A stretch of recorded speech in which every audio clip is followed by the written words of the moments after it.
Здравейте на всички! В този видеоклип искаме да ви представим компактен мултимедиен компютър, изграден на базата на чипсет H77 на Intel, с интегриран mSATA SSD диск върху дънната платка, върху който е операционната система, допълнен с хард диск конвенционален до 3 терабайта в зависимост от конфигурацията, с процесор i3, i7 или i5, също в зависимост от конфигурацията, RAM памета също до 16 гигабайта, снабден е също и с модул SEC или с други думи Consumer Electronic Control, което дава възможност да бъде управляван през HDMI кабела. Снабден е с множество USB входове, както 2 отпред, така и 6 отзад, 2 от които са бързи 3.0.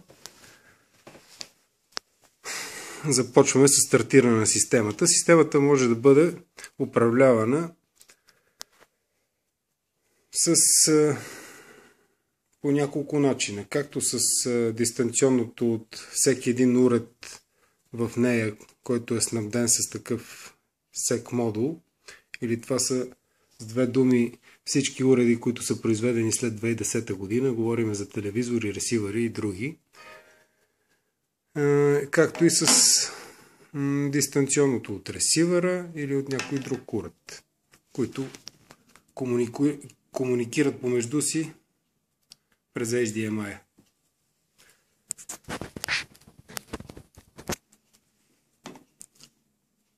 Стартираме телевизора.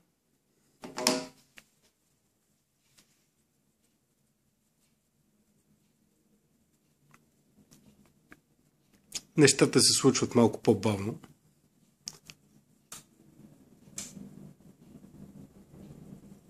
Изисква технологично време.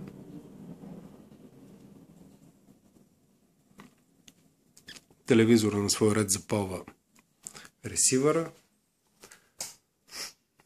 Премества на съответния вход.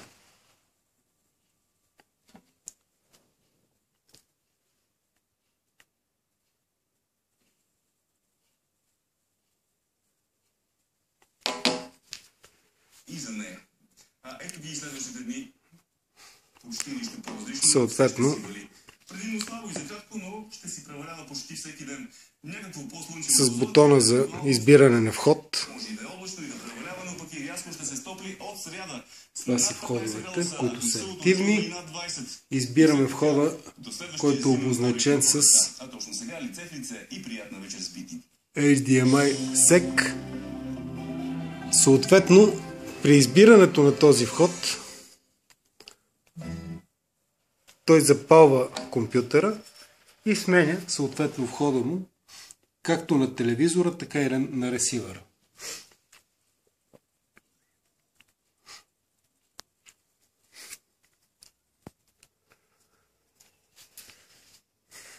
Стартирането на компютъра е изключително бързо.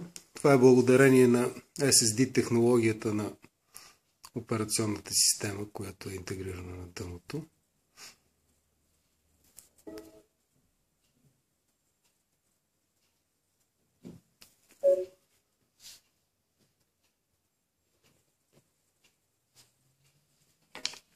Имаме пълна функционалност, както с дистанционното от телевизора. Избираме различните модули и функции от медийния център.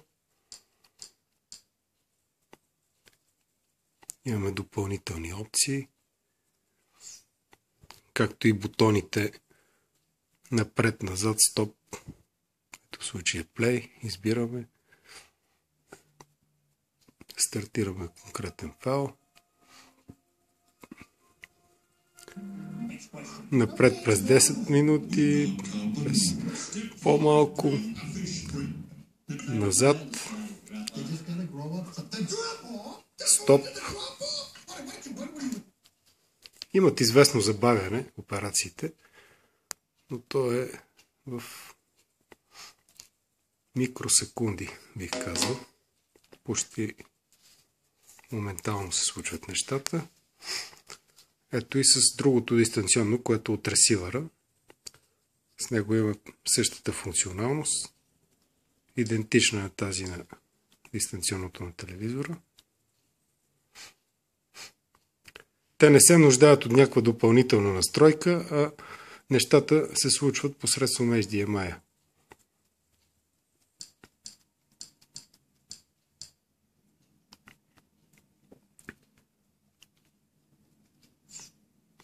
При излизане от медийния център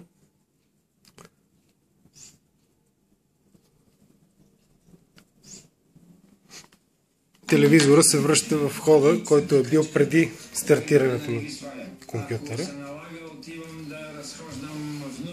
Ако там ме освободят с кучето на малкия ми син, идвам тук в този голям парк. Това е клавиатурата, с която е снабден този компютър. Тя е на Logitech, с интегриран пад панел на нея. Нормално е, че всичко е добре. Обади се сега. Вземи магнитните на коленки. И при повторно стартиране на медийния център, в случая тук е интегриран на специализиран бутон на клавиатурата. При избиране на този бутон, ето, системата автоматично пак се превключва на вход на компютър и съответно и ресивъра. Това става автоматично.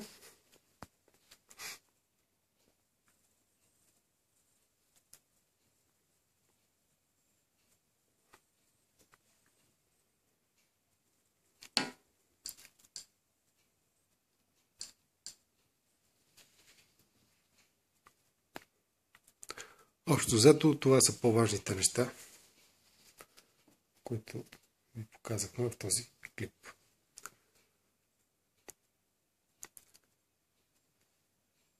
До нови срещи!